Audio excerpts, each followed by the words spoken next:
Hey, tonight we are going to explore the forgotten chambers of medieval castles, where heavy curtains hung like silent guardians between worlds. We'll discover why these fabric barriers carried the eternal perfume of wood smoke, how they divided, not just dorms but entire ways of life, and what secrets they whispered in the flickering candlelight. Tonight, we venture into a time when every breath was touched by flame, every shadow danced with ember light, and every curtain held the memory of countless fires that warmed both hearth and heart in ages long past. Before we begin this gentle journey, I'd love for you to share this peaceful escape with someone who might need a moment of calm. If these stories bring you comfort, please consider liking and subscribing. It helps us continue crafting these quiet adventures together. I'm curious tonight, where are you listening from? Is it late evening where you are? Or perhaps the early hours when the world feels especially still? Now dim your lights, let a gentle breeze flow through your space if you can, and allow the hush of centuries to settle around you like the softest medieval tapestry. In the year of our Lord 1243, in a castle that sat like a stone crown upon the rolling hills of what would one day be called the English countryside, there lived a young woman named Elara, whose duties included the careful tending of the great hall's curtains. Each morning, as the first pale light of dawn crept through the narrow window slits, she would rise from her straw mattress in the servants' quarters and make her way through corridors that breathed with the accumulated warmth of 1,000 years of fires. The curtains in Castle Ravenscroft were not the delicate, decorative hangings that modern minds might imagine. These were heavy, practical barriers woven from wool so thick it could stop a winter wind, dyed in deep jewel tones that had faded to the color of autumn leaves and dried wine. They hung from iron rings that sang soft metallic lullabies when, touched by the constant draughts that wandered through the stone halls like curious spirits. But most notably, most mysteriously, they carried within their fibers the permanent perfume of wood smoke, a scent so deeply embedded that no amount of airing or beating could ever fully release it. Elara had wondered about this phenomenon since her first day at the castle, when she was but 15 summers old and newly arrived from her father's modest farm. The head of household, a stern but kind woman named Dame Margaret, had shown her through the castle's many chambers, each separated from the next by these substantial curtains. In the great hall, burgundy and gold curtains created intimate spaces around the massive oak tables. In the Lord's private chambers, deep green hangings provided privacy and warmth. Even in the chapel, purple curtains of fine linen divided the altar from the nave, creating a sense of sacred mystery. At first, young Elara had assumed the smoky scent came from the great fireplaces that dominated every major room. The castle boasted 7 large hearths, each one fed constantly throughout the cold months, with oak and ash, elm and birch. The central fireplace in the great hall was so vast that a grown man could stand upright within its stone embrace, and during winter, feasts, entire logs, the size of small trees, would be rolled onto the burning bed of coals. Surely, she thought, the smoke from these magnificent fires simply permeated everything within the castle walls. But as the seasons turned and Elara grew more observant in her duties, she began to notice subtleties that troubled her initial theory. The curtains in rooms with smaller fireplaces smelled just as strongly of smoke as those near the great hearths. More puzzling still, even curtains in chambers where fires were rarely lit carried the same distinctive scent. She would press her face close to the heavy fabric, breathing in the complex aroma that seemed to contain not just wood smoke, but something else, something older and more mysterious. The answer began to reveal itself during her second winter at the castle, when the harsh months forced everyone indoors for long stretches of time. Alara observed that the castle's heating system was far more complex than she had initially understood. Beyond the obvious fireplaces, there was an intricate network of smaller heating methods that filled every corner of the stone structure with warmth and, inevitably, with smoke. In the kitchens, massive cooking fires burned from before dawn until well past sunset, their smoke escaping not just through the main chimney, but also through countless small gaps in the stonework. The castle's bakery operated, its ovens in continuous cycles, the aromatic smoke from bread and pastries mingling with the more utilitarian smoke from heating fires. Even the modest braziers that provided warmth in smaller chambers contributed their share to the castle's atmospheric symphony.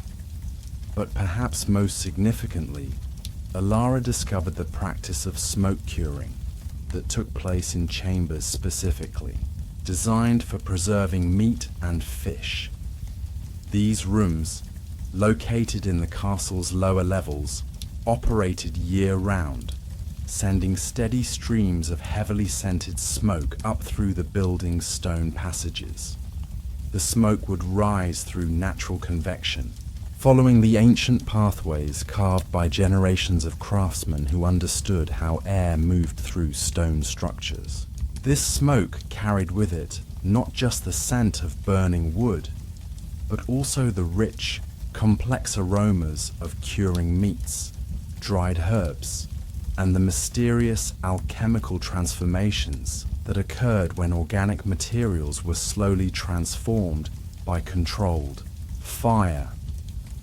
As Alara learned more about the castle's hidden systems, she began to understand that the curtains served as more than simple room dividers. They were actually sophisticated filters in the castle's atmospheric circulation.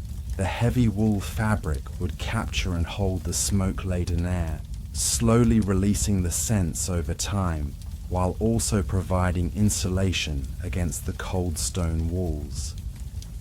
In this way, the curtains became living archives of the castle's daily life, holding within their fibers the memories of countless meals cooked, countless fires lit, countless evenings spent in warm companionship while winter winds howled outside. Dame Margaret, observing Alara's growing fascination with these mysteries, began to share some of the deeper wisdom she had accumulated during her many years at Ravenscroft. On quiet evenings, when the daily work was done and the servants gathered around the kitchen fire, she would speak of the old ways and the reasons behind practices that might seem strange to younger eyes. "Child," she would say, her voice carrying the warm authority of years, "these curtains serve purposes you have not yet imagined. In the time of the castle's founding, when Lord Ravenscroft's grandfather first raised these stones, the world was a more dangerous place than it is today. Raiders might come in the night, seeking to steal what they could not build. In such times, a castle's defense lay not just in its walls and gates, but in its ability to confuse and mislead intruders." She explained how the smoke-scented curtains played a role in the castle's security. An intruder entering the castle would find their sense of direction confused by the similar scents throughout the building. Without the intimate knowledge of long-time residents, it became nearly impossible. to navigate the maze of chambers and corridors, especially in the dark. The curtains, with their uniform smoky perfume, created a kind of olfactory camouflage that protected the castle's secrets and its people.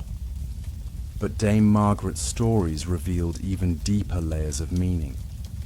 She spoke of how the smoke itself was believed to carry protective properties, not just against human threats, but against less tangible dangers. In the medieval mind, smoke was a bridge between the earthly and the divine, carrying prayers upward and bringing blessed protection downward. The constant presence of smoke throughout the castle was seen as a form of spiritual armor, creating a sacred atmosphere that would repel evil influences and malevolent spirits. This understanding transformed how Alara viewed her daily work with the curtains. Each morning, as she carefully shook out the heavy fabric and adjusted its folds, she was not merely performing household maintenance, she was participating in an ancient ritual of protection and purification. The smoke embedded in the curtains was not an unwanted byproduct, but an essential element in the castle's spiritual ecology. As spring arrived and Ilara entered her 3rd year at the castle, she began to notice seasonal variations in the curtain's scent. During the warming months, when fewer fires were needed for heat, the smoky perfume would gradually lighten, taking on subtler notes. She could detect the influence of different types of wood burned in the various hearths, the sweet smokiness of applewood from the Lord's private chamber, the robust earthiness of oak from the great hall, the delicate fragrance of birch from the lady's solar. The summer months brought their own unique contributions to the curtain's aromatic tapestry. Kitchen fires, though smaller, burned constantly for cooking, and their smoke carried the scents of herbs and spices used in meal preparation. The castle's herb garden, tended by the wise woman known as Sister Matilda, provided not just culinary seasonings but also plants burned for their purifying properties. Rosemary, lavender and sage were often added to fires, creating smoke believed to cleanse the air of illness and negativity. During one particularly memorable summer evening, as Ilara was adjusting the curtains in the great hall before the evening meal, she experienced what she would later remember as a moment of perfect understanding. The last rays of sunlight were slanting through the high windows, illuminating countless tiny particles of dust and smoke that danced in the golden air. The curtains moved gently in the evening breeze, releasing their stored fragrances in soft, invisible clouds that seemed to embrace everyone in the hall. In that moment, Alara realized that the smoke-scented curtains were more than functional objects. They were the castle's memory keepers. Every meal cooked, every gathering held, every quiet moment of contemplation by a warming fire had left its trace in the fabric. The curtains held not just smoke, but the essence of human life itself. The joys and sorrows, the celebrations and quiet reflections that had filled the castle's chambers across the generations. This revelation deepened her appreciation for the careful traditions that governed the curtain's care. She learned from Dame Margaret the proper methods for maintaining them without destroying their accumulated character. They were never washed in the modern sense, as this would strip away the protective and memorial qualities that made them so valuable. Instead, they were beaten gently with special paddles to remove dust and debris, then aired in specific ways that would refresh them without eliminating their essential smoky nature. The beating process itself became a meditative practice for Elara. She would take each curtain to the castle's upper courtyard in the early morning hours, when the air was fresh and the light was soft. With steady, rhythmic strokes, she would work across the fabric, feeling through the paddle the density and texture that told stories of the curtain's history. Older sections, which had absorbed more smoke over the years, felt different from newer repairs, denser, more substantial, as if the accumulated experiences had given them additional weight and presence.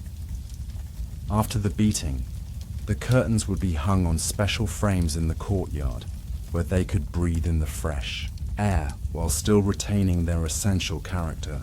Elara would watch over them during this process, adjusting their position as the sun moved across the sky, ensuring that they received enough freshening without losing the smoky essence that made them so much more than mere fabric. As autumn returned, bringing with it the season of preparation for winter's long siege, Elara observed how the castle's entire rhythm shifted to support the complex system of warming and smoke circulation that would sustain everyone through the cold months. Woodcutters brought in massive supplies of various types of timber, each chosen for specific purposes. The green wood that would smoke heavily was stored separately from the seasoned wood that would burn clean and hot.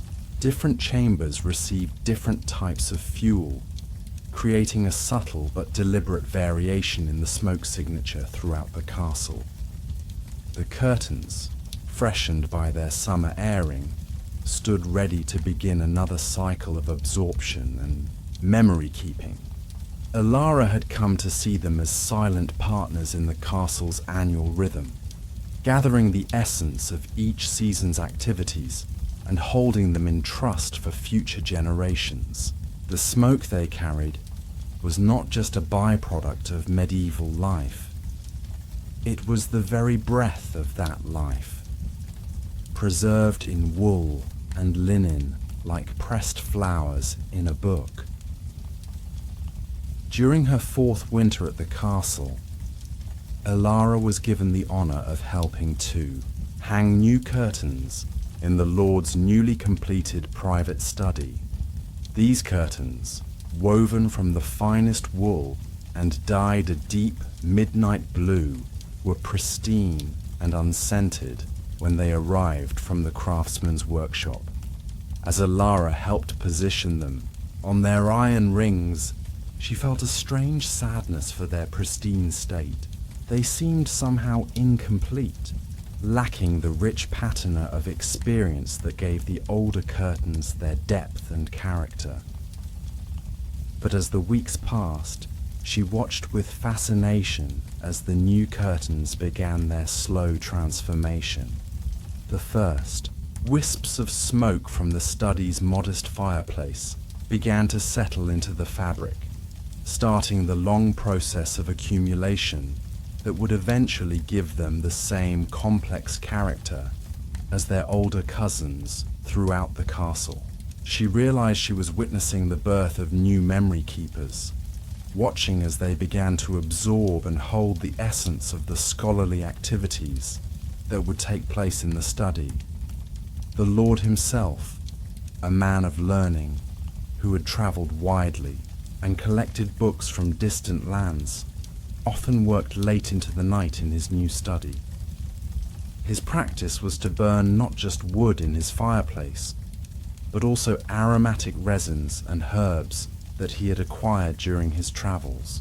These exotic smokes brought new scents to the castle's aromatic vocabulary: frankincense from the Holy Land, cedar from the mountains of Lebanon, sandalwood from the mysterious East. The new curtains began to capture and hold these international fragrances, becoming repositories of the Lord's worldly experiences. As Elara tended to these evolving curtains, she began to understand that each set throughout the castle told a different story, through its unique combination of scents. The kitchen curtains carried the warm, nourishing aromas of food preparation, while the chapel curtains held the sacred smoke of incense and ceremonial candles. The curtains in the Lord's bedchamber were perfumed with the more intimate scents of personal fires and private moments, while those in the great hall bore the complex signature of communal gatherings and celebrations. This understanding led Elara to develop an almost supernatural ability to read the castle's daily life through the behavior of its curtains. She could sense when unusual activities were taking place by subtle changes in how the curtains moved and what scents they released. When illness struck the castle, the curtains would carry the smoke of medicinal herbs burned to purify the air. During times of celebration, they would hold the fragrances of special woods and aromatics reserved for festive occasions. The seasons continued their ancient cycle, and Elara's understanding of the castle's smoky mysteries deepened with each passing year. She learned to recognize not just the obvious sources of smoke, but also the subtle contributions that came from less obvious activities. The candle-making workshop in the castle's lower levels, where tallow and beeswax were regularly melted and formed, added its own distinctive note to the castle's aromatic symphony. The blacksmith's forge, though located outside the main structure, still contributed to the smoke that eventually found its way into the fabric of daily life. Even the laundry activities, which might seem opposed to the accumulation of smoky scents, played their part in the complex system. The great kettles used for washing were heated over fires, and the steam they produced carried its own subtle smokiness. The drying chambers, where wet clothing was hung near braziers during the cold months, created additional opportunities for fabric to absorb the gentle smoke that permeated every aspect of castle life. As Elara entered her 5th year at Ravenscroft, she had become the castle's unofficial expert on the care and understanding of its curtain system. Younger servants would come to her with questions about proper maintenance, and she would share not just the practical techniques she had learned, but also the deeper appreciation for the curtain's role in the castle's spiritual and cultural life. She taught them to approach each curtain with respect, understanding that they were handling objects that held the accumulated experiences of all who had lived and worked within the castle walls. The smoke embedded in the fabric was not dirt to be eliminated, but precious memory to be preserved and honored. Each curtain was a unique chronicle, its scent signature as individual and meaningful as a human voice. The young servants learned from Elara how to read the subtle signs that indicated when a curtain needed attention. A slight change in how it hung might indicate that accumulated moisture was affecting its weight distribution. A variation in its scent release could signal that it needed gentle airing to refresh its complex aromatic balance. These skills, Elara taught them, could only be developed through patient observation and deep respect for the curtain's essential nature.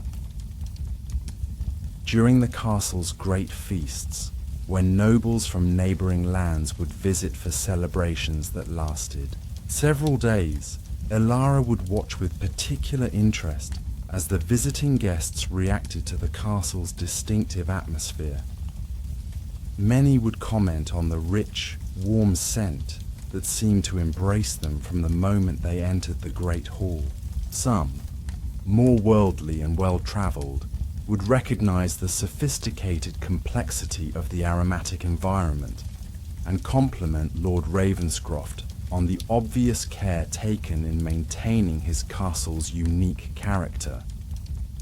These occasions gave Elara a deeper appreciation for how unusual and special the castle's smoke-scented environment really was. Not all castles maintained such careful attention to the atmospheric details that created a truly welcoming and comfortable living space.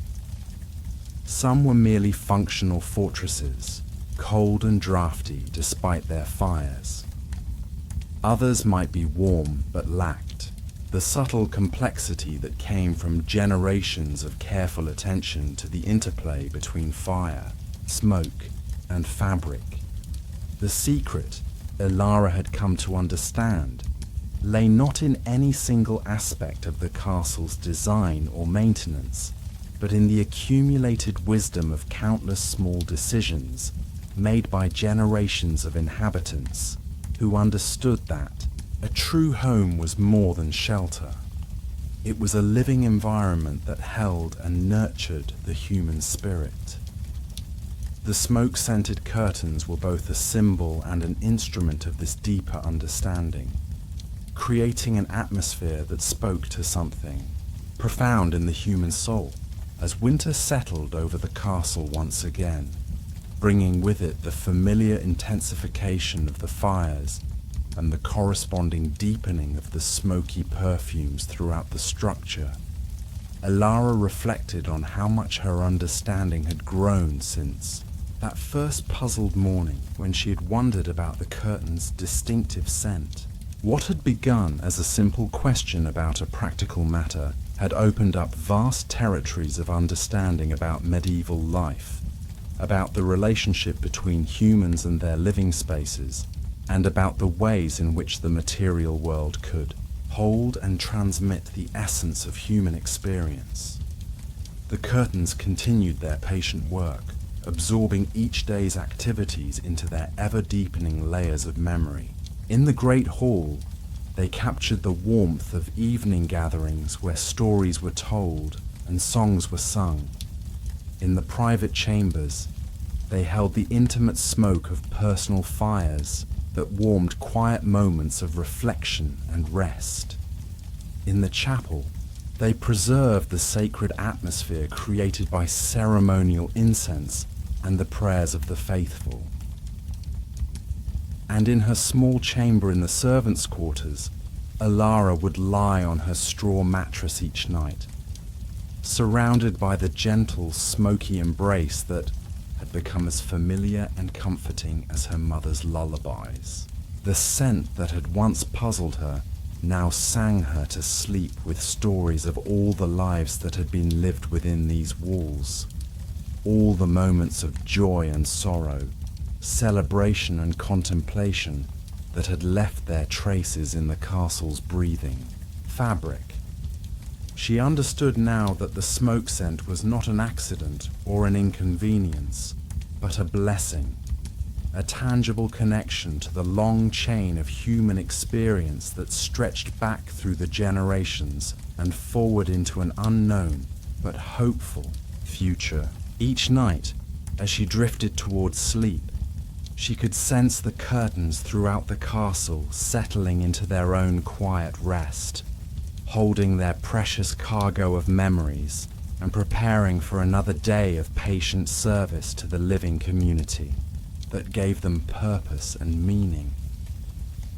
The mystery had been solved, but in solving it, Elara had discovered something far more valuable than a simple explanation. She had found her place in the great ongoing story of human habitation, her role in the careful tending of the environment that sustained not just the body, but the spirit. The smoke-scented curtains would continue their work long after she was gone.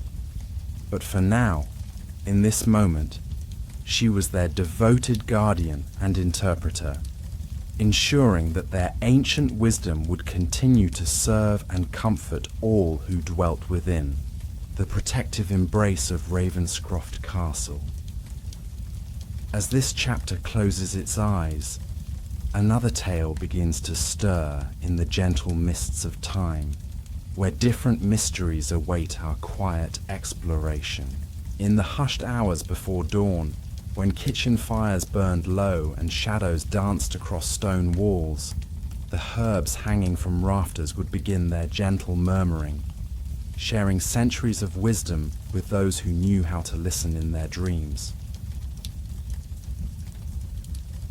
In the deep hours of night, when the great kitchens of Thornwick Abbey settled into their ancient rhythms, Brother Edmund would find himself drawn from his narrow cot by whispers that seemed to drift from the very walls themselves.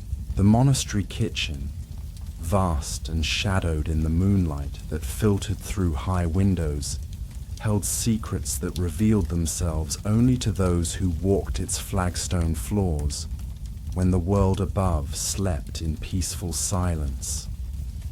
The herbs hung from every beam and rafter, their dried leaves rustling with each breath of night air that found its way through the gaps in the old stone.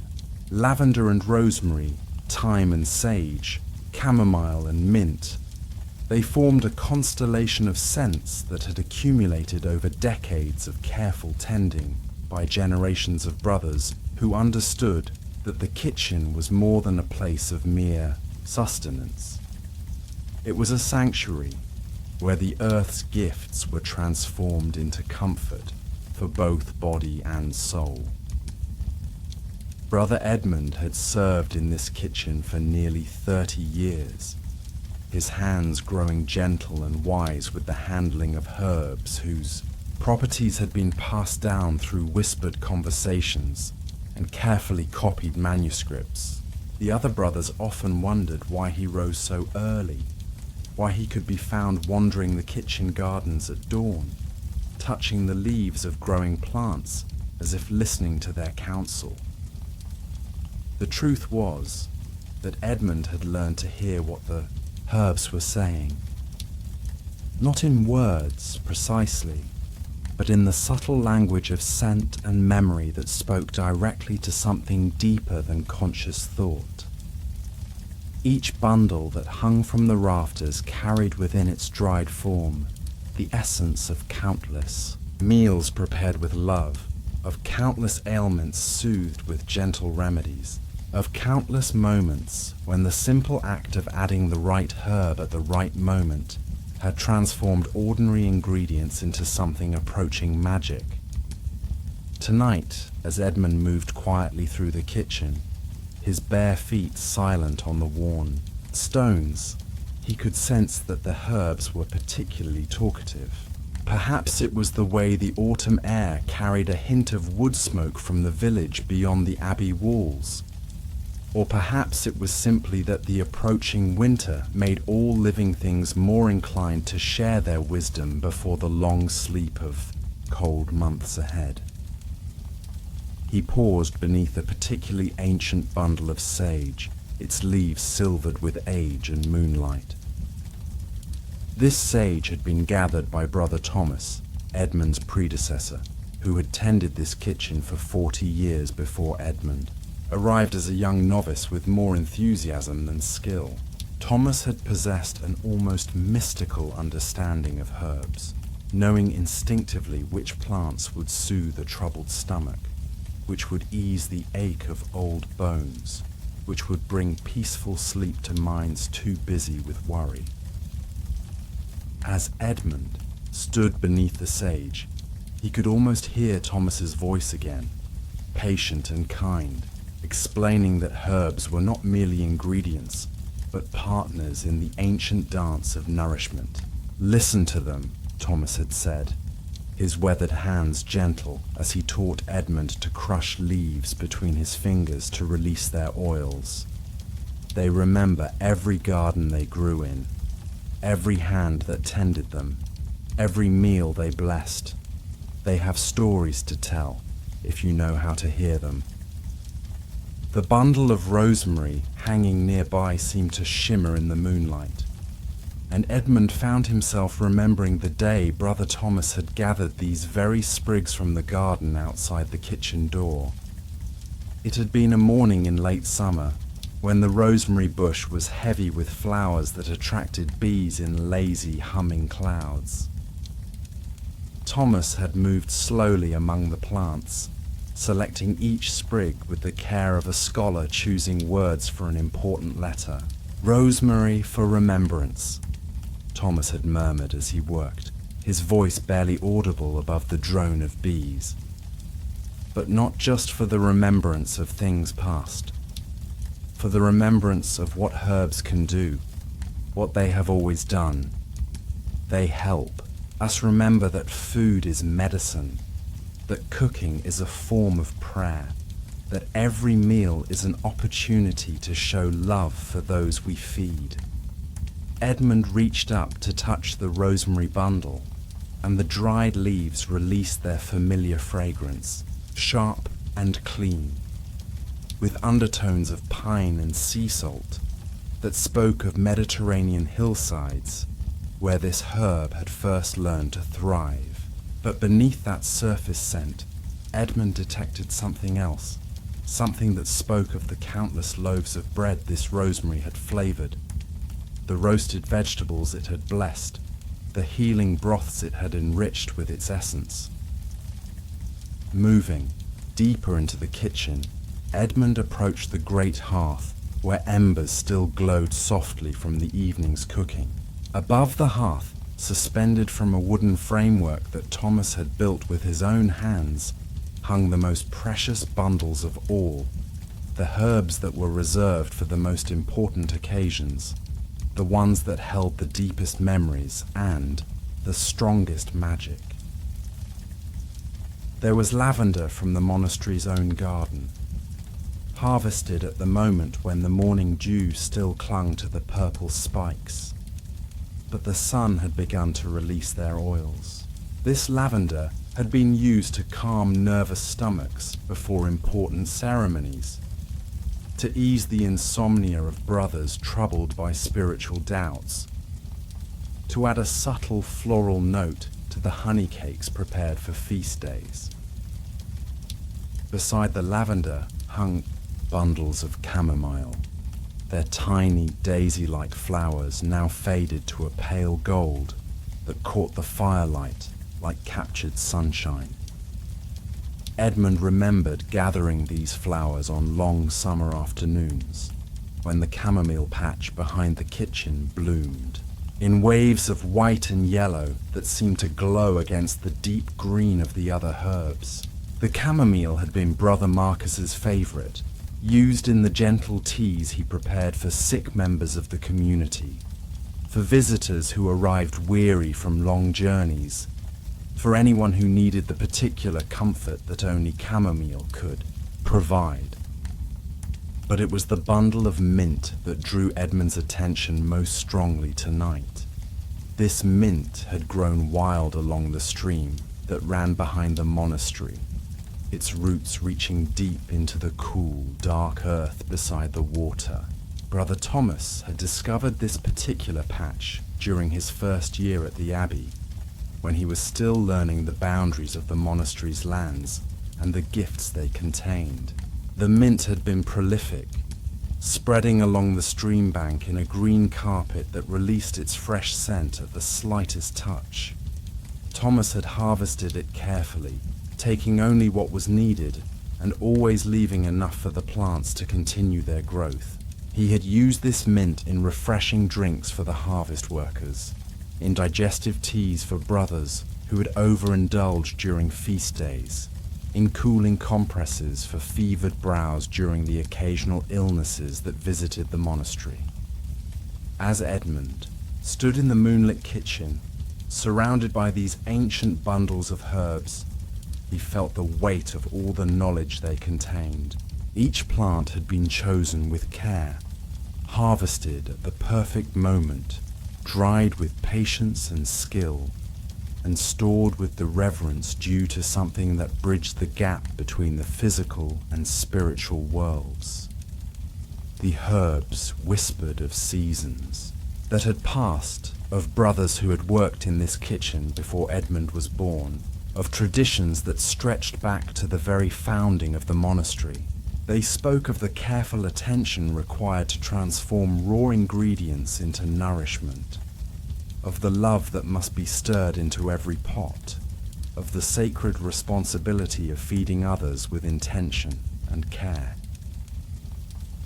Edmund moved to the large wooden table that dominated the center of the kitchen, its surface worn smooth by decades of chopping and kneading and stirring. Tomorrow, this table would be covered with the preparations for the evening meal: vegetables fresh from the garden, grains stored in the monastery's deep cellars, dairy products from their own cows and goats. But tonight, in the peaceful silence, the table seemed to hold the memory of every meal that had been prepared upon its surface. He could almost see the ghostly hands of all the brothers who had worked here before him, their movements sure and practiced as they chopped vegetables, ground spices, and stirred great pots of soup that would feed the entire community. Each of them had learned to listen to the herbs, to understand their properties and their personalities, to use them not just as flavoring but as medicine and blessing. Above the table, a particularly ancient bundle of thyme caught Edmund's attention. This thyme had been one of Brother Thomas's most treasured herbs, gathered from a patch that he claimed had been planted by the monastery's founder more than 2 centuries ago. Whether or not this was literally true, the thyme certainly possessed an unusual intensity of flavor and fragrance that spoke of deep roots and patient growing. Thomas had used this thyme sparingly, adding just a pinch to the bread dough on special occasions, incorporating it into healing broths for the gravely ill, saving it for moments when its particular properties were most needed. He had taught Edmund that thyme was more than an herb.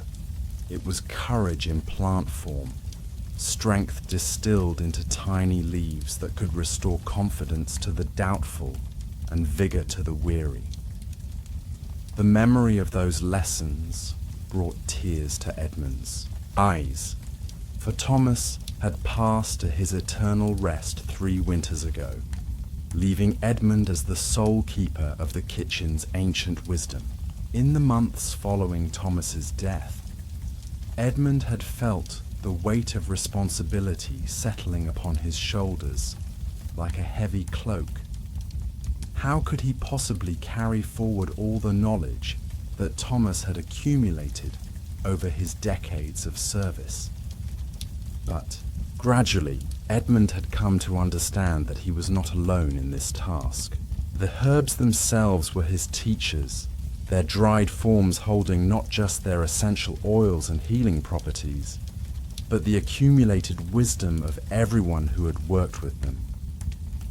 Every time Edmund crushed sage between his fingers, he felt Thomas's presence.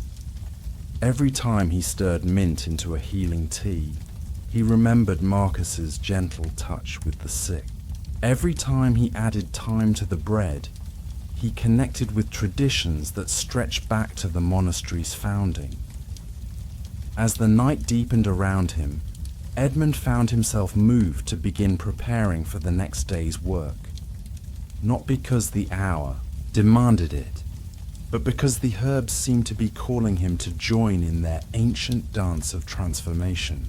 He lit a small oil lamp from the glowing embers, its warm light pushing back the shadows and revealing the familiar details of his beloved workspace. From the bundles hanging overhead, he selected small portions of herbs that would be needed for tomorrow's meals. A few sprigs of rosemary for the roasted vegetables that would accompany the midday meal. Some sage for the soup that would warm the brothers on what promised to be a chilly autumn day. A handful of thyme for the bread that was always baked fresh each morning. As he worked, Edmund found himself falling into the meditative rhythm that had sustained kitchen workers at the monastery for generations. His movements were slow and deliberate, each action performed with the full attention that Brother Thomas had taught him was the secret to truly effective cooking. The herbs seemed to respond to this mindfulness, releasing their fragrances more readily their essential oils more generous under his careful touch. The rosemary crackled softly as he stripped the leaves from their woody stems, each tiny leaf a concentration of summer sunshine and Mediterranean warmth. The sage released its complex perfume, earthy and slightly bitter, with undertones that spoke of wisdom earned through long experience. The thyme scattered its minute leaves like tiny green stars, each one carrying within it the courage and strength that this herb had always symbolized. But it was when Edmund began to work with the mint that he felt most strongly the presence of all those who had worked in this kitchen before him. The mint leaves, though dried and brittle, still held their essential freshness, their ability to cleanse and refresh and restore. As he rubbed them between his palms, releasing their cool, clean scent into the warm night air, Edmund could almost hear the voices of his predecessors guiding his hands. "Gently," whispered Thomas's remembered voice. "The herbs will give you everything they have, but only if you approach them with respect and patience. They are not mere ingredients to be used, but partners in the work of nourishment. Treat them as such, and they will reward you with their full cooperation." Edmund smiled at the memory, his hands continuing their gentle work as he prepared each herb with the care that Thomas had taught him. Around him, the kitchen seemed to pulse with quiet life, as if the very walls were breathing in rhythm with his movements. The other bundles of herbs hanging from the rafters swayed gently in the night air, their dried leaves rustling in what sounded almost like whispered conversations. As he worked, Edmund began to understand something that had eluded him during his earlier years in the kitchen. The herbs were not simply preserving their physical properties during their time of drying and storage. They were also accumulating something less tangible, but equally important: the intentions and prayers and loving attention of everyone who handled them. Each time a brother selected herbs for a meal, each time someone used them to prepare a healing remedy, each time their fragrance brought comfort to someone in need, the herbs absorbed and stored that positive energy. This was why the kitchen felt so peaceful at night, why Edmund was drawn here during the quiet hours when the rest of the monastery slept. The herbs were sharing not just their aromatic and medicinal properties, but the accumulated love and care of generations of brothers who had understood that food was medicine, that cooking was prayer, that nourishing others was one of the highest forms of spiritual service. The realization brought a deep sense of peace to Edmund's heart. He was not just preserving culinary traditions or maintaining the monastery's self-sufficiency. He was participating in an ancient chain of care that connected him to every person who had ever grown, harvested, prepared, or consumed these herbs. Through his gentle handling of these plants, he was adding his own love and intention to the accumulated wisdom they contained, ensuring that future brothers would receive not just physical nourishment from their meals, but spiritual sustenance as well. As the first hints of dawn began to lighten the eastern windows of the kitchen, Edmund completed his quiet preparations for the day ahead. The herbs he had selected lay ready on the great wooden table, arranged with the same care that Thomas had always shown, each portion measured not just by quantity, but by the needs of those who would be fed. The sight filled Edmund with deep satisfaction, a sense of connection to purposes larger than himself. The bundles hanging overhead seemed to settle into deeper quiet as the night waned, their whispered conversations fading into the peaceful silence that preceded the busy activity of day. But Edmund knew that their teachings would remain with him throughout the hours ahead, guiding his hands as he prepared meals, informing his choices as he selected seasonings, blessing every dish with the accumulated wisdom of centuries. He extinguished the oil lamp and made his way quietly back toward his cell, leaving the kitchen to rest in the growing light of dawn. Behind him, the herbs continued their patient hanging, ready to share their gifts with another day's worth of cooking, another opportunity to transform simple ingredients into nourishment that would feed both body and soul. As Edmund settled back into his narrow bed, he carried with him the contentment that came from understanding his place in the great chain of tradition that connected him to all who had served in the monastery's kitchen. Tomorrow would bring its own challenges and opportunities, its own chances to learn from the herbs and to add his own love to the meals he prepared. But tonight had given him something precious, the knowledge that he was never truly alone in his work, that the wisdom of generations was available to him in the gentle rustling of herb bundles hanging from ancient rafters. The monastery settled into the deep quiet that preceded dawn, and Edmund drifted towards sleep with the sense of rosemary and sage, thyme and mint still lingering in his memory. In the kitchen below, the herbs continued their patient vigil, ready to whisper their secrets to anyone willing to listen with the ears of the heart, ready to share the accumulated love and wisdom of all who had understood that cooking was not just sustenance, but sacrament. The whispered secrets fade into morning mist, and from distant castle walls, another tale begins to unfurl like a banner in the gentle breeze. In the hushed corridors where centuries of whispered prayers lingered like incense, where stone walls held the echoes of chanted vespers, and where candle flames swayed in rhythm with ancient devotions, a gentle story unfolds of sacred light and timeless peace. The monastery of San Michele al Monte had stood for 700 years, its weathered stones holding secrets that only the wind and the candlelight knew.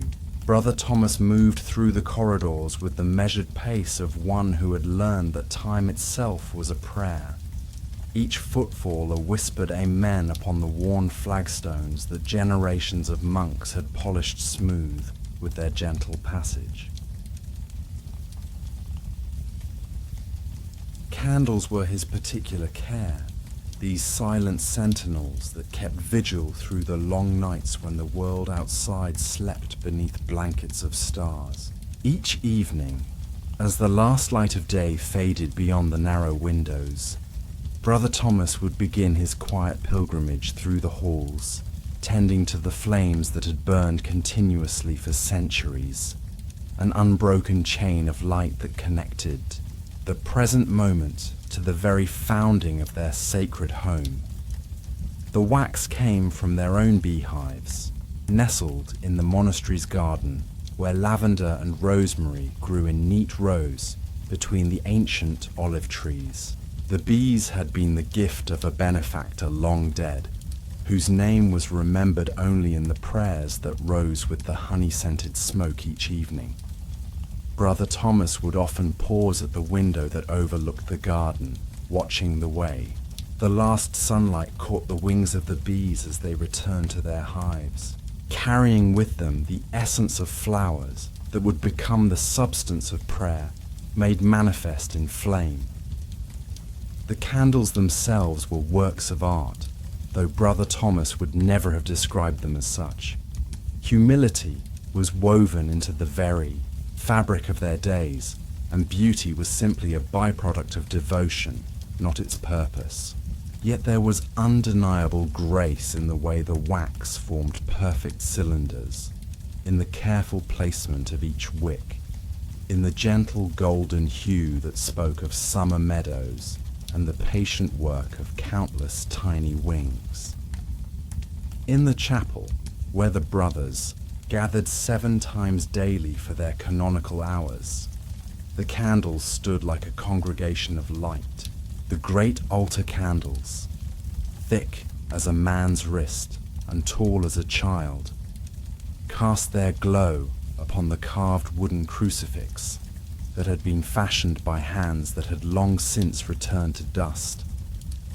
The smaller candles, arranged in neat rows along the walls, created pools of warmth that seemed to breathe with the rhythm of prayer. Brother Thomas had learned the art of candle making from Brother Benedict, who had learned it from Brother Francis before him, a chain of knowledge that stretched back to the monastery's founding. The process was both simple and profound, requiring patience above all else. The wax must be heated slowly, stirred gently, poured with care. Each candle was a meditation, each flame a prayer that would burn long after the hands that lit it had folded in final rest. The corridors of San Michele were designed to channel both light and sound, their arched ceilings and smooth walls creating an acoustic space where the softest whisper could carry for dozens of paces. When Brother Thomas walked these halls in the deep of night, the candlelight would dance before him, casting shadows that seemed to move with purpose, as if the very walls were breathing with the life of prayer. There was the corridor of saints, where carved figures stood in niches, each one illuminated by a single candle that burned perpetually in their honor. St. Francis held his arms open in welcome, the light playing across the wooden folds of his robes. St. Benedict raised his hand in blessing, his face gentle in the golden glow. St. Clare bowed her head in prayer, her carved features softened by the dancing flame that had watched over her for 3 centuries. The library corridor was Brother Thomas's favorite, where centuries of knowledge rested in carefully bound volumes, their leather covers worn smooth by countless hands. Here, reading candles stood at intervals along the walls, their light falling upon pages that contained the wisdom of ages. Ancient texts spoke of theology and philosophy, of the natural world and the movements of stars, of medicine and music, and the art of living well. Sometimes, in the quiet hours before dawn, Brother Thomas would pause in the library to read by candlelight, his fingers tracing words that had been copied by hand in scriptoriums much like their own. The candle flame would flicker slightly with each turn of the page, as if responding to the weight of knowledge being absorbed, the light itself participating in the act of learning. The refectory hall, where the brothers gathered for their simple meals, was warmed by candles that cast their glow upon long wooden tables, worn smooth by centuries of use. Here, the light mixed with the scent of bread and herbs from the garden, creating an atmosphere of quiet contentment that transformed even the simplest fare into a celebration of God's provision. Brother Thomas remembered the lessons of his novitiate, when Brother Benedict had taught him the proper way to light a candle. "Fire is life," the old monk had said, his voice soft as the whisper of flame. "And life is sacred. When you light a candle, you are not simply creating illumination. You are calling forth a small miracle, a transformation of matter into light and warmth. This is why we treat each flame with reverence." The technique required patience. The wick must be trimmed just so, neither too long nor too short. The match must be allowed to burn for a moment before being brought to the wick, so that the flame would be steady and true. The candle must be held still, without trembling, as the fire took hold and began its quiet work of transformation. In winter, when the mountain winds howled around the monastery's walls, the candles took on special importance. They provided not only light but warmth, their gentle heat creating pockets of comfort in the stone corridors. Brother Thomas would often find his fellow monks gathered near the larger candles, their hands extended toward the warmth, their faces peaceful in the golden glow. The chapel during winter nights was particularly beautiful, with dozens of candles creating a constellation of light that seemed to hold back the darkness outside. The stained glass windows, invisible in the black of night, became mirrors that reflected the candlelight back into the space, multiplying the flames until the entire chapel seemed to glow from within. There was a rhythm to the work of tending. Candles, a meditation in the daily task of trimming wicks and replacing spent flames. Brother Thomas would begin each day by checking the candles in the chapel, noting which ones had burned low during the night, which wicks needed attention, which holders required cleaning. The work was never rushed, never hurried, but proceeded with the same measured pace that governed all aspects of monastic life. The wax that dripped from the candles was never wasted. Brother Thomas would collect it carefully, remelting it to form new candles or to repair existing ones. This too was a form of prayer, this attention to the smallest details, this refusal to let anything be lost or forgotten. Even the tiniest fragment of wax had its purpose, its place in the great circle of creation and recreation that defined their daily existence. In the scriptorium, where the brothers copied manuscripts and illuminated texts, special candles were used that burned with a steady, clear light. These were made with the finest wax, filtered multiple times to remove any impurities that might cause the flame to flicker or smoke. The scribes needed perfect illumination for their delicate work, and Brother Thomas took pride in providing candles that would burn for hours without wavering. The illuminated manuscripts themselves seemed to glow in the candlelight, their gold, leaf-catching and reflecting the flames, until the pages seemed to contain their own inner light. Brother Thomas would sometimes pause in his rounds to watch a scribe at work, the careful movements of the brush creating letters that would outlast the candles that lit their creation, words that would carry the light of knowledge into future centuries. The guest quarters of the monastery were always provided with candles, for travelers who might arrive at any hour of the day or night. Brother Thomas ensured that these rooms were always ready, with fresh candles waiting to welcome the weary pilgrim or the lost traveler. Many were the nights when he had been awakened by the bell at the gate, rising to light the way for a stranger who had found refuge in their walls. These guests often spoke of the peace they found in the monastery, of the way the candlelight seemed to soothe their troubled spirits. Some would stay for days, participating in the rhythm of prayers and meals, finding in the gentle routine a respite from the chaos of the world beyond the walls. Brother Thomas would see them in the chapel, their faces serene in the golden glow, their hands folded in prayer or contemplation. The monastery's garden took on a special quality in the evening light, when Brother Thomas would carry a lantern among the beds of herbs and vegetables. The plants seemed to respond to the light, their leaves turning toward the flame as if seeking its warmth. The lavender was particularly beautiful in candlelight. its purple flowers appearing almost black. In the golden glow, its fragrance intensified by the coolness of the evening air.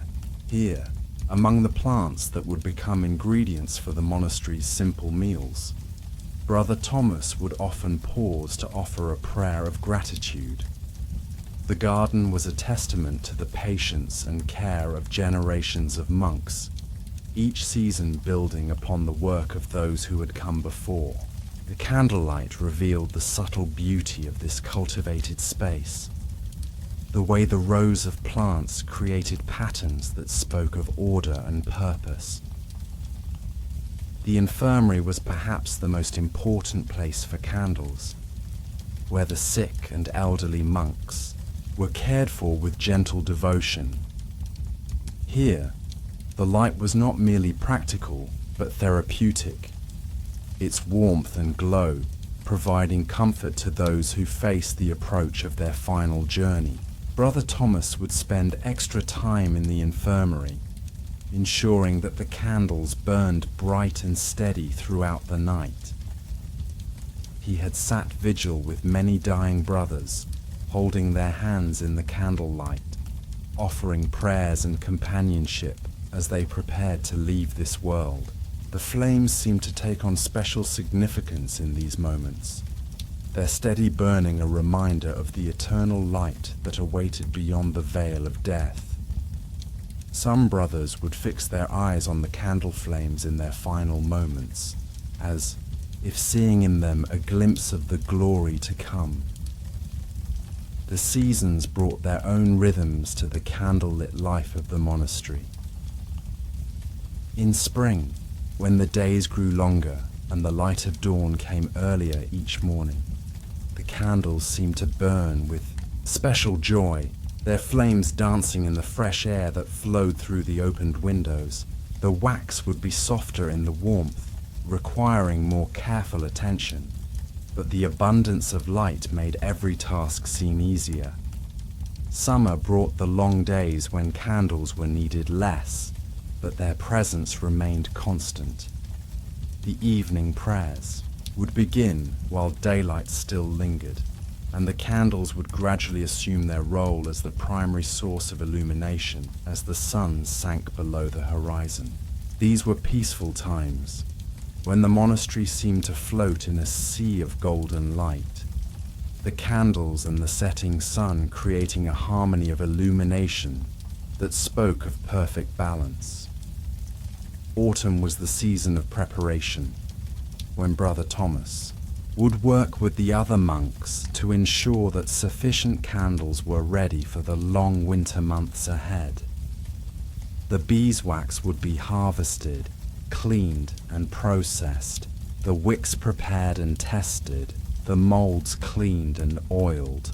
This was meticulous work, requiring attention to every detail, but it was also deeply satisfying, a preparation for the season of contemplation that lay ahead.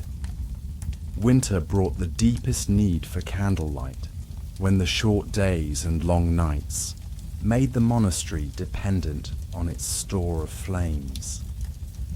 The candles would burn from early afternoon until late morning, creating a continuous cycle of light that sustained the community through the darkest months. Brother Thomas would often work by candlelight in his workshop, the gentle glow revealing the tools and materials of his craft, the molds and wicks and blocks of wax that would become the light of tomorrow. The feast days of the church brought special candles, larger and more ornate than the everyday ones. These were crafted with particular care, their surfaces sometimes decorated with simple patterns or symbols that spoke of the saint or season being celebrated. Brother Thomas would begin planning these special candles weeks in advance, ensuring that they would be ready to add their light to the joy of the celebration. Easter was the most glorious of these festivals, when the monastery would blaze with hundreds of candles, their light proclaiming the victory of life over death, of light over darkness. The great Paschal candle, taller than a man and thick as a tree trunk, would be lit from the Easter fire and would burn throughout the 50 days of the Easter season, its flame a constant reminder of the resurrection that had changed the world. Christmas brought its own special light when the nativity scene in the chapel would be surrounded by candles that created a grotto of golden warmth. The Christ child, carved from olive wood by a long-dead monk, would seem to glow in the candlelight, his tiny face peaceful in the embrace of light and love. Children from the nearby village would come to see the nativity, their eyes wide with wonder at the beauty of the scene. The daily rhythm of the monastery was marked by the lighting and extinguishing of candles, each flame a note in the great symphony of prayer that rose from the community. Lauds would begin before dawn, when the chapel was still dark, and the candles provided the only light for the ancient words of praise. Prime would follow as the first light of day began to creep through the windows, the candles gradually yielding their primacy to the sun. Terce, sext, and nun would pass in the growing light of day, the candles burning steadily but less prominently, as the natural light filled the spaces of the monastery. Vespers would mark the transition back to candlelight, as the sun began its descent, and the flames once again assumed their role as the primary source of illumination. Compline, the final prayer of the day, would be said in the full glow of candlelight, the monks' faces serene in the golden light as they prepared for the rest of sleep. Brother Thomas had developed a deep intuition about candles over his years of service. He could tell at a glance which flames were burning well and which needed attention. He could judge the quality of wax by its color and consistency, could predict how long a candle would burn by the steadiness of its flame. This knowledge was both practical and spiritual, a form of wisdom that connected him to the deeper rhythms of creation. The sound of candles was as important as their light. The soft hiss of melting wax, the occasional pop of a wick being consumed, the gentle whisper of flame in moving air, these were the sounds of peace, of contentment, of time moving at its proper pace. Brother Thomas had learned to listen to these sounds, to find in them a form of prayer that required no words. Sometimes, in the deep of night, when the monastery was wrapped in silence and the candles burned with perfect steadiness, Brother Thomas would experience moments of profound peace. The light would seem to extend beyond the physical flames, creating a luminous presence that filled the corridors and chambers. In these moments, he felt connected to all the monks who had walked these halls before him, all the candles that had burned in this place, all the prayers that had risen with the smoke of countless flames. The monastery's bell tower held a special place in Brother Thomas's rounds. Here, a single candle burned beside the great bell, its light visible through the narrow windows to travellers on the road below. This was the beacon of the monastery, the light that proclaimed its presence to the world beyond its walls. The candle was replaced daily, its flame passed from the old to the new in an unbroken chain of illumination. From the bell tower, Brother Thomas could see the lights of the village below, the scattered windows glowing with their own candles and oil lamps. He would offer a prayer for the families gathered around those distant lights, for the children being tucked into bed, for the elderly sitting by their firesides, for all who found comfort in the gentle glow of flame. The archives of the monastery, contained records dating back to its founding, and Brother Thomas would sometimes read by candlelight the accounts of previous generations of monks. He learned of famines and plagues, of wars and political upheavals, of the constant challenges faced by those who had chosen the monastic life. Through all these troubles, the candles had continued to burn, their light a constant in a world of change. One record particularly moved him, written by a monk during a harsh winter 2 centuries past. "The snow lies deep around our walls," the ancient hand had written, "and the wind howls like a beast seeking entry. But our candles burn bright, and in their light we find warmth for both body and soul." God's love is like these flames, steady, warm, and never failing, even in the darkest of nights. The workshop where Brother Thomas made his candles was a place of quiet satisfaction. Here, surrounded by the tools and materials of his craft, he would spend hours in productive meditation.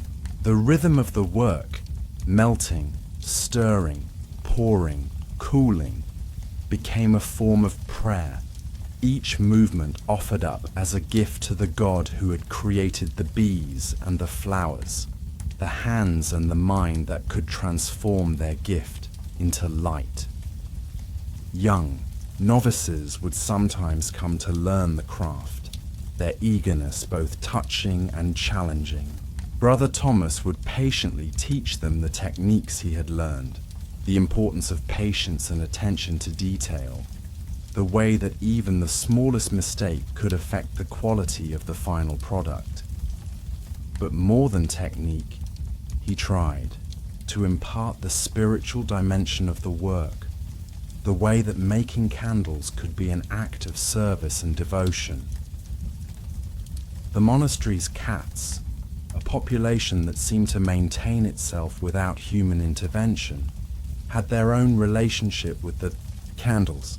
They would often be found sleeping near the larger flames, their fur warmed by the gentle heat, their purring adding a soft counterpoint to the silence.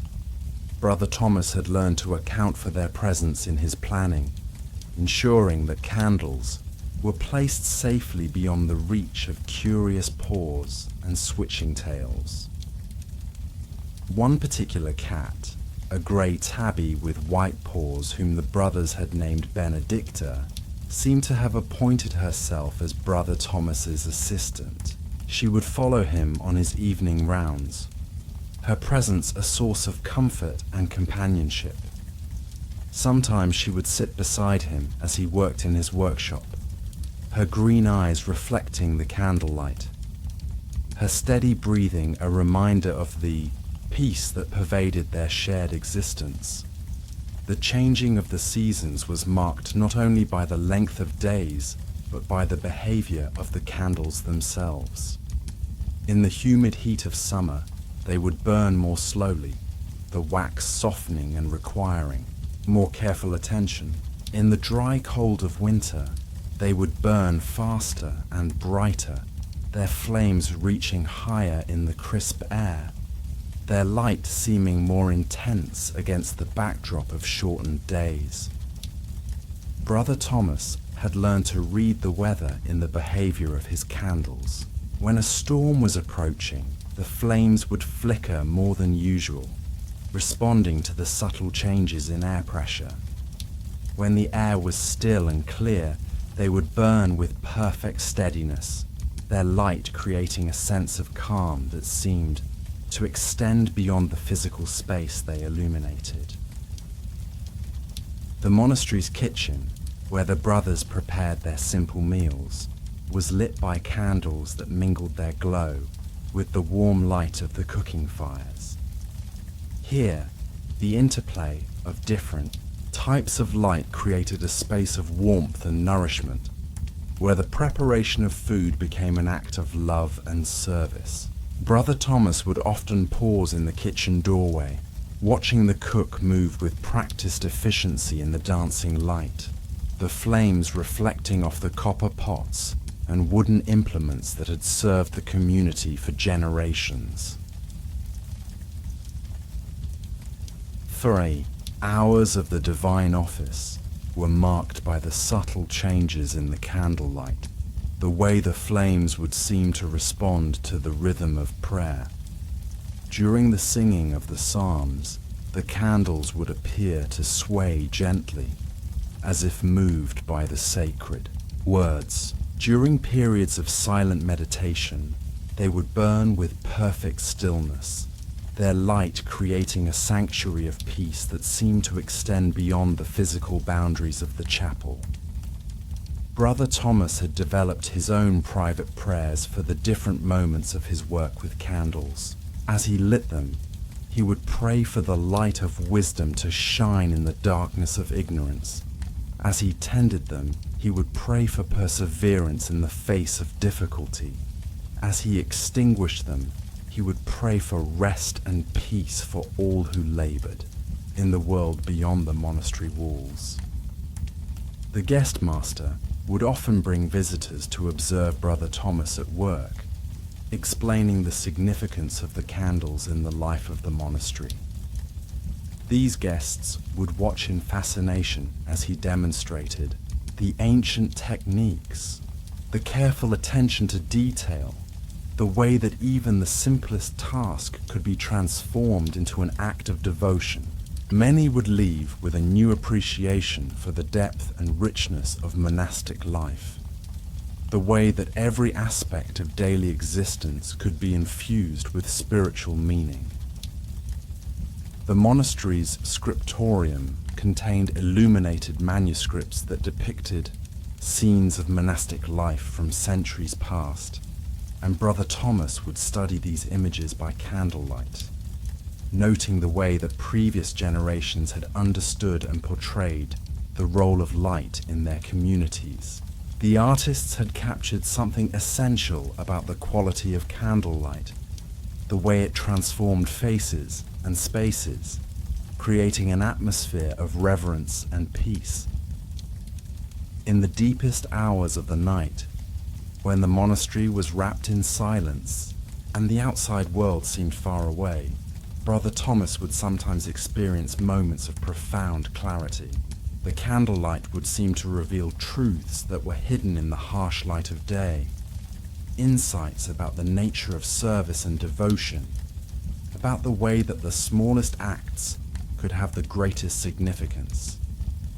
The monastery's library contained texts on the history and significance of candles in religious practice, and Brother Thomas had studied these works with the same attention he brought to his practical duties.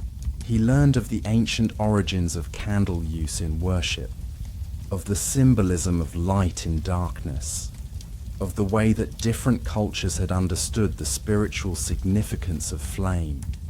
This knowledge deepened his appreciation for his own work, connecting him to a tradition that stretched back to the very beginnings of human civilization.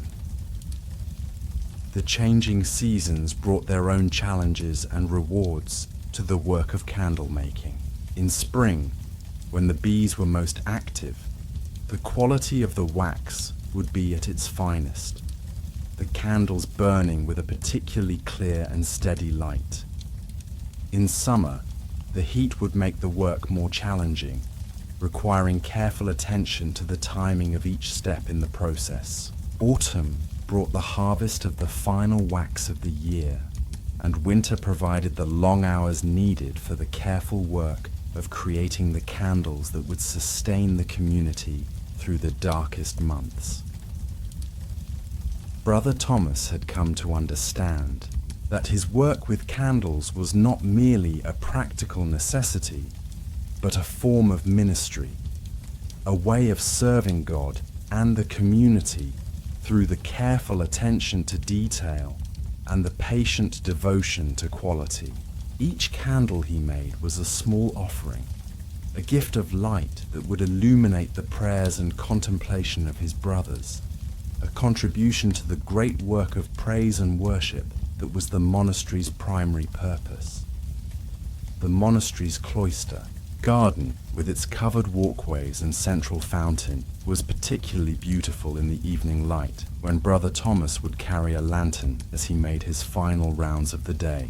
The sound of water trickling from the fountain would mingle with the soft whisper of the flame, creating a symphony of peace that seemed to summarize all that was good and true about their way of life.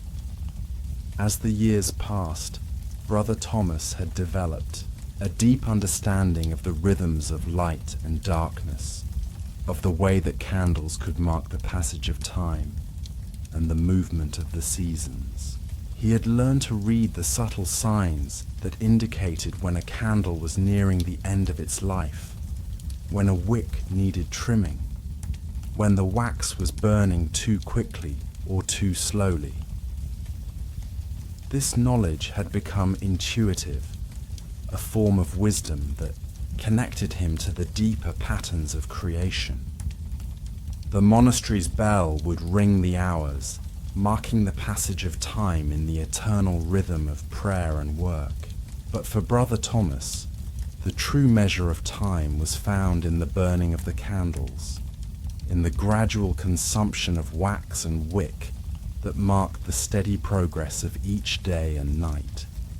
Each flame was a small clock, measuring not minutes and hours, but the deeper rhythms of the spirit. The young monks who came to the monastery would often be struck by the pervasive sense of peace that seemed to emanate from the candle-lit spaces. Brother Thomas would explain to them that this peace was not merely the result of quiet surroundings or the absence of worldly distractions, but came from the accumulated prayers and devotions of generations, from the steady burning of countless candles that had transformed the very atmosphere of the place. In the final years of his life, Brother Thomas would often sit in the chapel during the long hours of the night, watching the candles burn with the same steady devotion they had shown for decades. The flames seemed to him like old friends, their light a constant presence that had sustained him through all the changes and challenges of his monastic life. In their steady burning, he found a reflection of his own devotion, a symbol of the way that faithfulness could create light in the darkness of the world. As the seasons turned and the years passed, Brother Thomas continued his quiet ministry of light, tending the candles that had become the heartbeat of the monastery's life.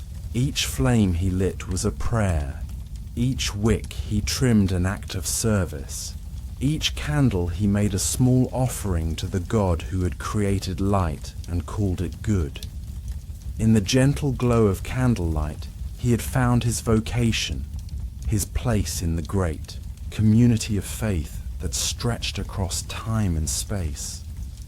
And so the candles continued to burn, their light dancing through the prayer-soaked halls of San Michele al Monte, carrying with them the devotion of generations and the promise of light, eternal. In their steady flames, the monastery found not only illumination for its daily tasks, but a symbol of the divine presence that had made their walls a sanctuary, their work a prayer, and their lives a testament to the enduring power of faith made manifest in the simple act of tending light. The monastery bells grow soft as evening mist, and in the distance, another tale begins to whisper of forgotten laughter and ancient looms. In the hushed embrace of midnight, where silver light caresses ancient petals, and the whispered secrets of centuries-old herbs drift on gentle breezes, we find ourselves drawn into the most peaceful sanctuary.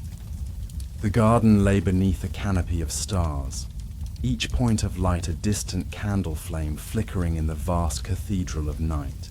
Here, in the shadow of castle walls built from stones that had witnessed countless seasons, the medieval garden breathed with the rhythm of centuries. Moonlight, pale and tender as morning milk, spilled across the carefully tended beds where, Herbs and flowers had grown in this same pattern since the time of the first Norman lords.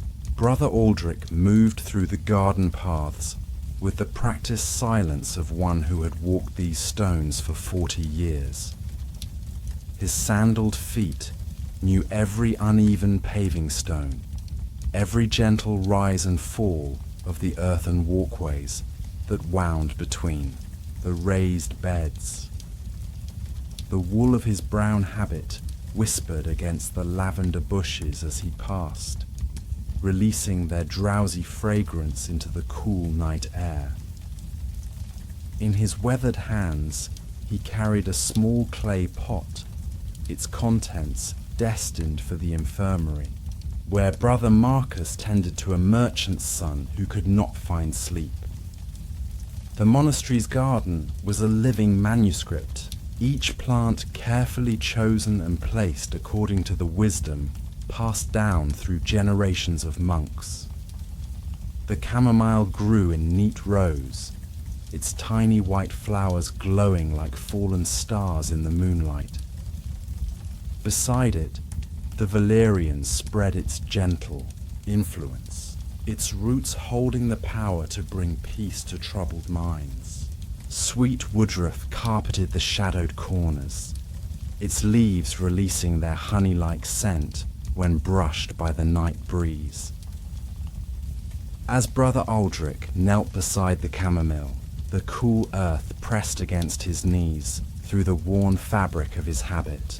His fingers, gnarled from years of prayer and garden work, moved with practiced gentleness as he selected the finest flower heads. Each bloom was perfect in its simplicity, the yellow center surrounded by delicate white petals that seemed to hold the very essence of moonlight within their curves. The harvesting was a prayer in itself, a communion between the monk and the plants that had been entrusted to his care. The garden walls, built of the same limestone as the monastery, rose 12 feet high on 3 sides, creating a protected sanctuary where the more delicate herbs could flourish. Along the southern wall, where the sun lingered longest during the day, the rosemary grew in a silver-green hedge, its needle-like leaves holding the warmth of countless summer afternoons. Now, in the cool embrace of midnight, the herb seemed to dream of sunshine, its fragrance subtle and reassuring in the darkness. Between the formal herb beds, apple trees spread their branches in gentle arcs, their bark pale in the moonlight. These were not the wild apples of the forest, but carefully grafted varieties brought from distant monasteries. Each tree, a gift from brothers who shared the same devotion to growing things. The fruit had been harvested weeks ago, but the trees still held the memory of their burden, their branches swaying slightly in the night breeze, as if still heavy with the weight of red and golden spheres. In the center of the garden, a well of ancient stone rose from a circle of mint and fennel. The well had been dug by the monastery's founders, its depths reaching down to the pure water that flowed beneath the hill. During the day, the well served the practical needs of the garden, but now in the moonlight, it seemed to hold a deeper purpose. The circular stone rim was worn smooth by countless hands, and water droplets from the evening's watering caught the silver light like tiny jewels scattered on dark velvet. Brother Aldrich moved to the section where the medicinal herbs grew in careful rows. Here was the feverfew, its small white flowers clustered like tiny daisies, each bloom holding the power to ease the pain that came with too much thinking. Beside it, the lemon balm spread its heart-shaped leaves, their surface soft as aged parchment. When crushed between the fingers, they released a scent that could calm the most troubled spirit, a fragrance that seemed to carry within it the gentle laughter of summer afternoons. The night air carried the sound of the monastery bell tower, where Brother Thomas kept the midnight watch. The bell did not ring. It was not yet time for matins, but the tower itself seemed to breathe in the darkness, its stones expanding and contracting with the cool of night. From somewhere within the monastery walls came the faint scratch of a quill on parchment, where Brother Dominic worked by candlelight in the scriptorium, copying the words of ancient texts with the same devotion that Brother Aldrich brought to his plants. The monk's movements were unhurried as he gathered the herbs he needed. The chamomile flowers went into his clay pot with gentle care, followed by a few sprigs of lavender whose purple spikes had been drying in the evening air. The lavender had been planted by Brother Aldrich's predecessor, a man whose name was carved in the stone bench beneath the pear tree, but whose presence still seemed to linger in the garden's peaceful corners. Each plant was a continuation of work, begun by hands now turned to dust. Yet the garden itself remained eternal, a green prayer that rose to heaven with each dawn. As he worked, Brother Aldrich found his thoughts turning to the merchant's son who lay restless in the infirmary. The boy was no more than 16, his sleep stolen by the anxieties that came with his father's business dealings in the nearby town. Brother Marcus had tried the usual remedies, prayers, cool cloths, the reading of peaceful psalms, but still, the boy's eyes remained wide in the darkness, staring at the infirmary ceiling, as if he could read his troubles written in the shadows of the rafters. The garden held answers for such troubles. In the beds of sweet marjoram and holy basil, in the gentle influence of the lemon verbena that grew against the eastern wall, there were remedies that had eased troubled minds since the time of the first Christian healers. The knowledge was written not only in the monastery's medical texts, but in the very arrangement of the plants themselves, each herb placed where it would grow best and serve most faithfully the needs of those who sought healing. Brother Aldrich moved to the corner, where the melissa grew, its leaves heart-shaped and soft, perfect for brewing the gentle tea that could ease a restless mind into sleep. The plant had been brought to the monastery by a traveling monk from the south, where it grew wild in the Mediterranean hills. Here, in the cooler climate of the north, it required more careful tending, but it had thrived under Brother Aldrich's patient care, spreading into a generous patch that provided healing for all who needed its gentle influence. The moonlight seemed to pool in the broader leaves of the comfrey, creating small lakes of silver light that rippled gently when the night breeze stirred the garden. The comfrey grew in the dampest corner, near where the kitchen's wastewater was carefully channeled to nourish the plants. Its roots went deep into the earth, drawing up minerals that could heal both body and spirit. The plant had been growing in this same spot for so long that its presence had shaped the very soil around it, creating a microclimate where other healing herbs flourished in its benevolent shadow.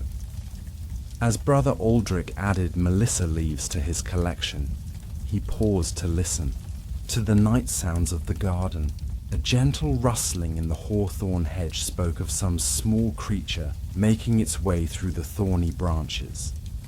The sound of water trickling from the well's depths created a constant, soothing murmur that seemed to harmonize with the monk's quiet breathing. Somewhere in the distance, an owl called from the forest that bordered the monastery grounds, its voice carrying across the sleeping countryside like a lullaby for the dark hours. The garden's paths were lined with stones that had been gathered from the nearby river, each one chosen for its smooth surface and pleasing shape. Over the years, moss had begun to grow between the stones, creating a soft carpet that muffled footsteps and added to the garden's sense of peaceful seclusion. During the day, the paths bustled with activity as the brothers moved between the different sections, tending to their various charges. But now, in the deep of night, the paths seemed to glow with their own inner light, guiding Brother Aldrich on his mission of mercy. Near the garden's heart, where the oldest apple tree spread its protective branches, a small shrine to Saint Fiacre stood weathered but dignified in the moonlight. Saint Fiacre, the patron of gardeners, gazed down from his carved stone niche with eyes that seemed to hold the wisdom of all growing things. Before his statue, generations of monastery gardeners had knelt to ask for blessing on their work, and their prayers seemed to linger still in the consecrated space around the shrine. Brother Aldrich paused here, as was his custom, offering a silent word of gratitude for the abundance that surrounded him. The final ingredient for his healing mixture grew in the shadow of the shrine itself.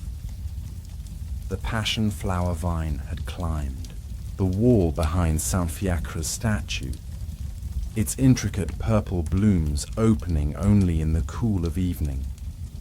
Each flower was a masterpiece of natural architecture, its corona of filaments creating a mandala that seemed to capture and hold the mystery of peaceful sleep.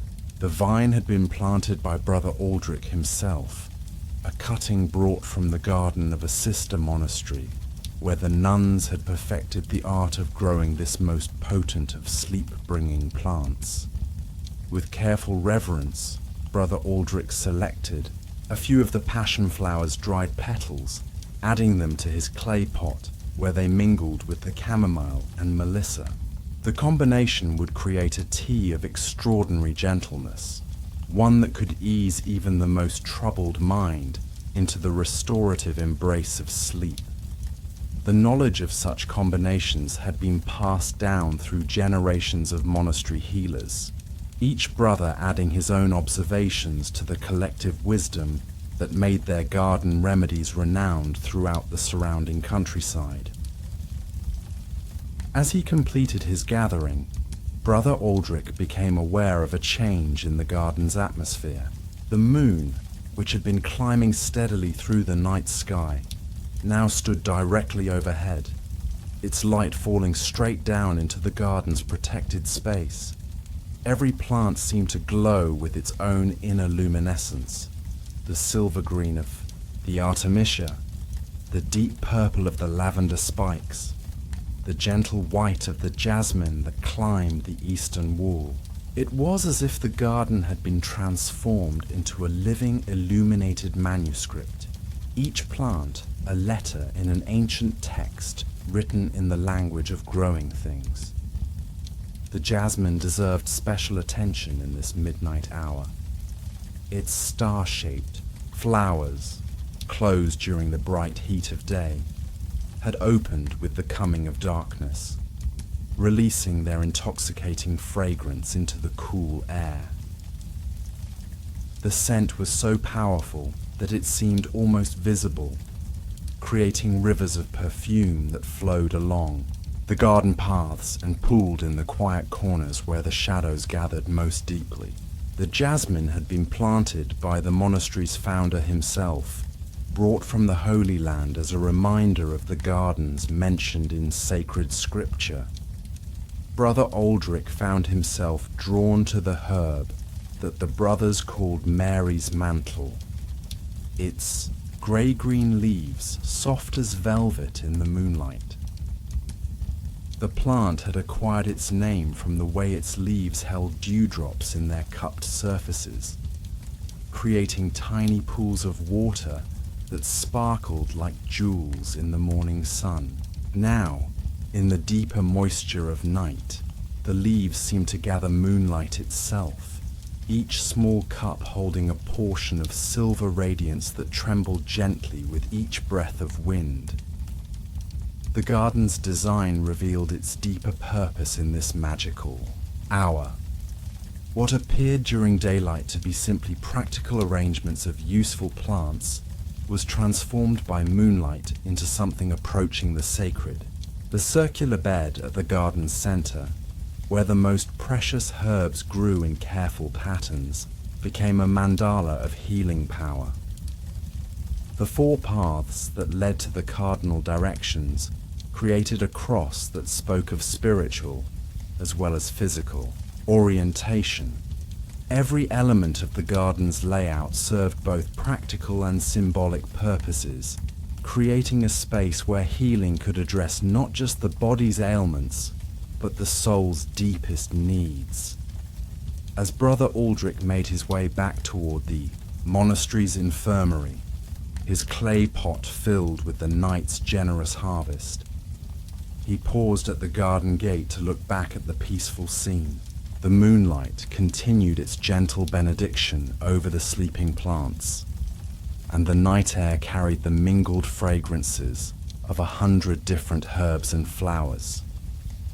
Tomorrow, when the sun rose, the garden would return to its daytime rhythm of work and productivity. But for now, in the deep embrace of midnight, it existed in a state of perfect peace, a green sanctuary where the troubles of the world could find no foothold. The gate itself was a work of art, wrought iron shaped by the monastery's blacksmith into patterns that echoed the garden's living designs. Vines of metal intertwined with stylized flowers, creating a boundary that was both functional and beautiful. The gate's hinges, well oiled and carefully maintained, moved without sound as Brother Aldrich passed through, closing the garden behind him, but leaving its peace to continue undisturbed through the remaining hours of night. The path from the garden to the infirmary led through the monastery's cloister, where the covered walkway provided shelter even in the worst weather. The stone columns that supported the cloister roof were carved with scenes from the lives of healing saints, their faces serene in the moonlight that filtered through the arched openings. Each column told a story of compassion and cure, of miraculous healings and gentle ministrations that had inspired generations of monastery brothers in their own work of mercy. Brother Aldrich's footsteps echoed softly in the cloister as he made his way toward the infirmary. The sound seemed to harmonize with the distant chanting that drifted from the chapel, where the night office was being observed by those brothers whose vocation called them to maintain the eternal prayer that rose from the monastery like incense. The combination of his footsteps, the distant chanting, and the gentle night sounds from the garden created a symphony of peace that seemed to embody the monastery's deepest purpose. The infirmary door opened silently at his approach, revealing the long, low room where Brother Marcus maintained his vigil over those in need of healing. The merchant's son lay in the bed nearest the window, his young face pale in the moonlight that streamed through the glass. His eyes were closed, but his restless movement beneath the woolen blankets revealed that sleep still eluded him. Brother Marcus rose from his chair beside the bed, his face brightening with hope as he saw Brother Aldrich's laden pot. Without words, for the infirmary observed the same rule of silence that governed the rest of the monastery during the night. Hours. Brother Aldrich moved to the small brazier that provided both warmth and the means for preparing healing draughts. The charcoal glowed red in the darkness, its heat gentle and steady. He filled a small iron pot with water from the infirmary's supply setting it over the coals to warm while he prepared the herbs he had gathered under the moon's blessing. The chamomile flowers released their apple-like fragrance as soon as they touched the warming water, followed by the deeper, more complex scent of the melissa. The passion flower petals added their own subtle note to the brewing mixture, creating an aroma that seemed to carry within it all the peace of the moonlit garden. As the herbs steeped, their healing essences flowed into the water, transforming simple liquid into a medicine that could address not just the symptoms of sleeplessness, but its deeper causes. Brother Marcus assisted in the preparation with the practiced efficiency of one who had spent years learning the art of gentle healing. His movements were as quiet as Brother Aldrich's, and between them they created the atmosphere of calm that was itself part of the cure they offered. The infirmary, with its whitewashed walls and simple wooden furniture, became a sanctuary within the larger sanctuary of the monastery, a place where suffering could be transformed into peace through patient care and ancient wisdom. As the herbal mixture reached the perfect strength, Brother Aldrich strained it through a cloth that had been blessed for use in healing work. The resulting liquid was pale gold in color, like liquid moonlight captured in earthenware. He added a small amount of honey, not the commercial honey from the town markets, but the pure product of the monastery's own beehives, where generations of bees had gathered nectar from the same herbs and flowers that now flavored the healing tea. The merchant's son stirred as the gentle aroma of the herbal tea reached him, his eyelids fluttering open to reveal eyes that still held the tension of sleeplessness. Brother Marcus helped him to sit up against the pillows, supporting him with the same gentle strength that he brought to all his healing work. The young man's hands trembled slightly as he accepted the warm cup. Whether from weakness or anxiety, it was impossible to tell. The first sip brought immediate relief to the boy's features, the lines of worry softening as the herbal mixture began its gentle work. The chamomile eased the physical tension that had knotted his muscles, while the melissa addressed the mental agitation that had kept his thoughts racing through the long hours of darkness. The passion flower worked on a deeper level, opening pathways to the peaceful rest that his body and spirit desperately needed. As the young man sipped the healing tea, Brother Aldrich found his thoughts returning to the garden where the ingredients had grown under careful tending. Each plant represented not just a remedy for physical ailment, but a connection to the long chain of healing that stretched back through centuries of monastic practice. The knowledge that had created this simple yet powerful medicine had been preserved and refined by countless generations of brothers who had devoted their lives to the service of others' well-being. The moonlight that had blessed the garden's herbs now streamed through the infirmary window, bathing the scene in the same gentle radiance that had guided Brother Aldrich's midnight harvest. The light seemed to carry with it all the peace of the sleeping garden, all the accumulated wisdom of the plants that grew there, all the loving care that generations of monastery gardeners had invested in their green charges. It was as if the garden itself had entered the infirmary, bringing its healing presence to bear on the young man's troubled spirit. Gradually, the merchant's son's breathing deepened and slowed, his body relaxing into the soft mattress as the herbal tea worked its gentle magic. His eyelids grew heavy, no longer fighting against the sleep that his body craved.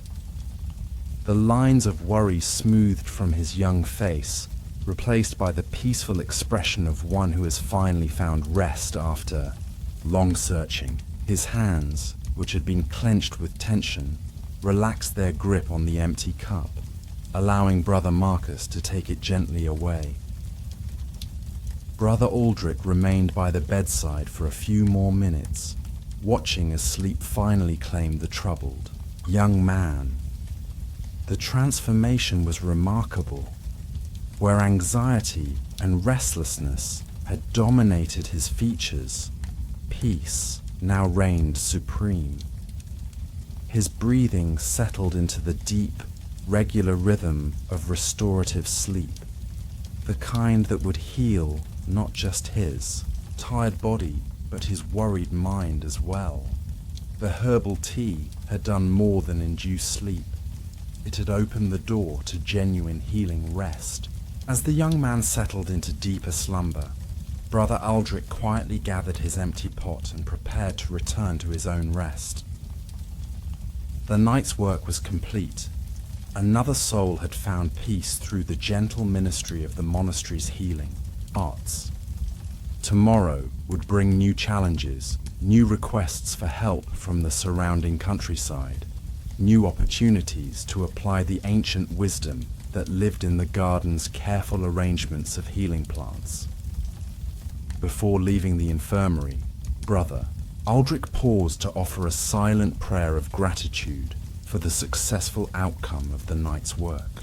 The prayer encompassed not just the immediate healing of the merchant's son, but the entire web of relationships that had made this healing possible. The generations of brothers who had tended the garden, the plants themselves that had grown and flourished under careful care, the monastery community that supported and sustained this work of mercy, and the divine providence that had brought all these elements together in this moment of need. The return journey to his cell took Brother Aldrich once again through the moonlit cloister, past the garden where the herbs continued their silent vigil under the stars. The garden gate stood slightly ajar, as if inviting him to return for one final look at the peaceful scene within. The moonlight had shifted slightly as the night progressed, creating new patterns of light and shadow among the carefully tended beds. The plants seemed to glow with inner contentment, secure in the knowledge that they had once again fulfilled their purpose in the great cycle of healing and renewal. As Brother Aldrich finally reached his simple cell, he found that his own need for sleep had been replaced by a deep sense of satisfaction and peace. The night's work had been a prayer made manifest, a living demonstration of the monastery's commitment to serving all who came seeking help. The herbal tea that had brought rest to the merchant's son had been brewed not just from plants and water, but from centuries of accumulated wisdom, patient care, and loving devotion to the work of healing. The moonlight that had guided his steps throughout the night continued to stream through his cell's small window, carrying with it the memory of the garden's peaceful beauty. As he prepared for his own rest, Brother Aldrich reflected on the mysterious ways in which the simplest acts of service could become conduits for profound healing. The gathering of herbs in a moonlit garden, the careful preparation of a healing tea, the patient vigil beside a troubled sleeper. All these ordinary actions had been transformed by loving intention into something approaching the miraculous. In the final moments before sleep claimed him, Brother Aldrich's thoughts returned once more to the garden that had provided the night's healing harvest. The plants would continue their growth through the remaining hours of darkness, drawing sustenance from the earth and air, preparing to serve again when their healing gifts were needed.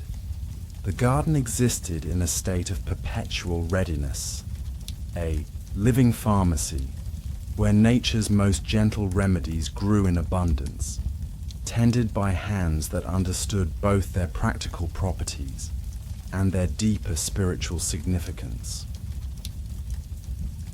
The monastery bell tower chimed the hour of 3, its bronze voice carrying across the sleeping countryside to mark another stage in the night's peaceful progress. Soon, dawn would begin to lighten the eastern sky, and the garden would greet the new day with the same quiet beauty that had blessed the night hours. But for now, in the deep embrace of darkness, all was peace. In the garden where the herbs slept under their blanket of moonlight, in the infirmary where healing rest had finally come to the troubled young man, and in the heart of the monk who had served as the bridge between the garden's gifts and human need. The night's work was complete, but its effects would ripple outward like stones dropped in still water. The merchant's son would wake refreshed and restored, carrying with him not just the physical benefits of healing sleep, but the deeper knowledge that there were places in the world where peace could always be found. The monastery garden would continue its patient ministry, season after season, year after year, offering its gifts to all who sought healing.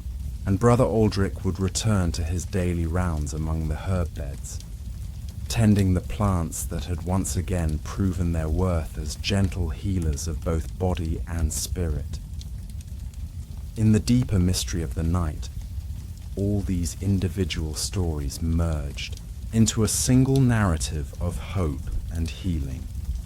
The moonlit garden became a symbol of all the places where care and wisdom combined to create sanctuary for the troubled and rest for the weary. The simple act of brewing herbal tea became a sacrament of service, transforming ordinary plants into vehicles of grace, and the peaceful sleep that finally came to the merchant's son became a promise that healing was always possible for those who sought it with sincere hearts. As the last echoes of the bell tower's chime faded into the night air, the monastery settled into the deepest hour of darkness, that magical time when the boundary between the visible and invisible worlds grows thin. In this sacred space, the garden's healing work continued in ways that transcended the merely physical, touching souls as well as bodies, bringing peace to hearts as well as ease to limbs. The moonlight that blessed the sleeping herbs carried, within its gentle radiance, all the accumulated power of centuries of prayer and service, creating a luminous bridge between earth and heaven where healing flowed like water from an eternal spring. Thank you for staying with us through this quiet journey into the moonlit sanctuary of medieval healing. If you're new here, we'd love to have you subscribe so you never miss a story like this one. As you drift into your own peaceful rest, may you carry with you the gentle blessing of the monastery garden, where every plant grows in service to healing, and every moonbeam carries the promise of renewed peace.